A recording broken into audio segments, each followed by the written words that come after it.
All right, happening today, the death penalty battle continues for accused killer Luigi Mangione. Today, the deadline for his defense team to take action and make their case as to why capital punishment should be taken off the table. The 26-year-old has now officially been indicted on federal charges in the death of the United Healthcare CEO, Brian Thompson. The charges, murder with a firearm, another firearms offense, and 2 counts of stalking. If convicted, Mangione would be eligible for the death penalty, and it would be the first time it's been sought since the Biden administration placed a moratorium on federal executions. Attorney General Pam Bondi encouraging this, stating that the murder of Brian Thompson, an innocent man and father of 2 young children, was a premeditated, cold-blooded assassination that shocked America. Mangione's legal team firing back, calling the move barbaric, accusing Bondi of fueling a political tug-of-war between the state and federal prosecutors. Mangione is also facing these additional state charges, including murder and terrorism in New York and Pennsylvania, all of which he has pled not guilty to. Since his December arrest, this case sparking a national health care debate, some calling Mangione a hero for killing Thompson outside of a hotel in Midtown Manhattan. His court appearances even drawing large numbers of fans wanting to support him and to catch a glimpse. And that's not all. A fundraising page supporting his legal defense is also now raising more than $900,000. Trial lawyer Richard Schoenstein is with us now. He's also a legal analyst. There are a lot of layers to this case. Let's start with the talk of the death penalty and how unusual it is, or what you expect the judge to be factoring in today. So I don't think that they'll make any ultimate determination about the death penalty today. It seems to me premature to strike it for the case, and it's certainly way premature to say it's going to be applied. You need to get through the whole process. You need to go to trial. They need to prove guilt beyond a reasonable doubt. And only after a conviction would you even go to the death penalty stage. So I don't see it being taken off the table today. It is a penalty in the federal system for the crime he is charged with, and that indictment handed down by a grand jury seems appropriate. So you've got state and federal charges. How does this case proceed, and which one takes precedent? So I'm very curious about that, because typically state and federal prosecutors will work this kind of thing out and they'll make a decision about who goes first.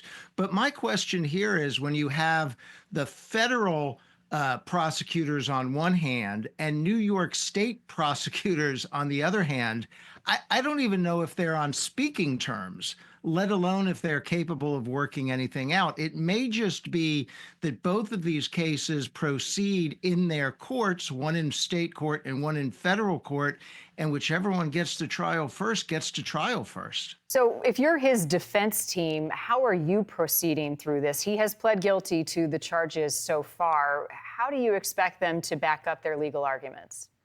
Well, he has a highly capable, excellent defense team. Anybody who's worried about him having proper representation shouldn't have. He has some of the best lawyers in New York, especially his lead attorney, and they're doing everything they can. They're challenging on due process grounds some of the things that have happened to him, like the perp walk when he was brought to New York, comments that have been made about him by New York officials.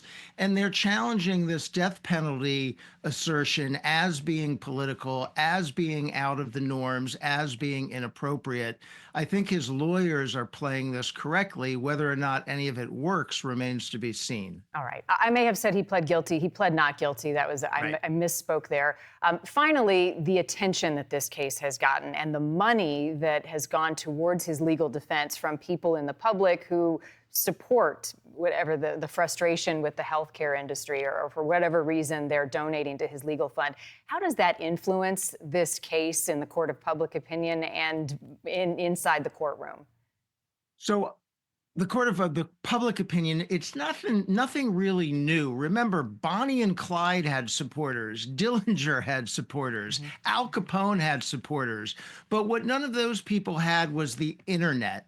And the internet allows you to reach a broader audience. It allows the public to be heard, and it allows the public to make contributions easily. He's raised almost $1 million. And those supporters that you talk about, they're a mix of people. Some of them think he's innocent. Some of them think he's guilty and like what he did, and some of them are just interested in the case because it's noteworthy or he's handsome or for whatever reason. Not all of the supporters are on the same page. It shouldn't affect what happens inside the courtroom if you get a proper jury and the judge takes control of the trial. And lost in all of this, sadly, is Brian Thompson and his family and his murder, especially when it comes to the discussion around the death penalty. How much weight will his family carry in terms of how that proceeds?